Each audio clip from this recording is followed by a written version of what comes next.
প্রতি বছরের মতো এবারও ত্রিপুরা গ্রামীণ ব্যাংক অফিসার্স ইউনিয়নের উদ্যোগে ব্যাংকের চাকরি প্রার্থীদের মক টেস্ট নেওয়া হয়। আগরতলাস্থিত বিজয় কুমার গার্লস স্কুলে প্রচুর সংখ্যক যুবক যুবতী পরীক্ষা দিয়েছেন, যারা আইবিপিএস আরআরবি প্রাথমিক পরীক্ষায় উত্তীর্ণ হয়েছেন। মেন্স পরীক্ষার জন্য তাদের প্রস্তুতি হিসেবে এই পরীক্ষা নেওয়া হয়, যাতে আগামী দিনে মূল পরীক্ষায় রাজ্যের ছেলেমেয়েরা ভালো ফলাফল করতে পারেন।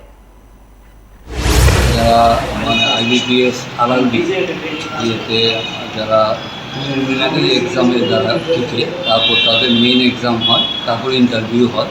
তো যাতে ত্রিপুরা গ্রামীণ ব্যাংকের লোকের প্রয়োজন, তারা যাতে ভালোভাবে কৃতকার্য হতে পারে, আমাদের রাজ্যের যারা ছেলেমেয়েরা আছে তাদেরকে লক্ষ্য রেখেছি যে এটা আমরা প্রতি বছরই করতে আসি।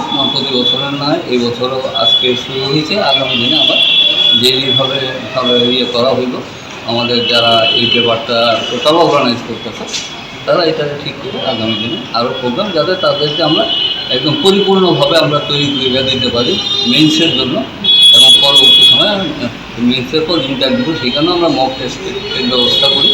টোটালি আমরা সুযোগ করে দেওয়ার চেষ্টা করি। এটা ত্রিপুরা গ্রামীণ ব্যাংক অফিসার্স ইউনিয়নের পক্ষ থেকে আমরা প্রত্যেক বছরই করি।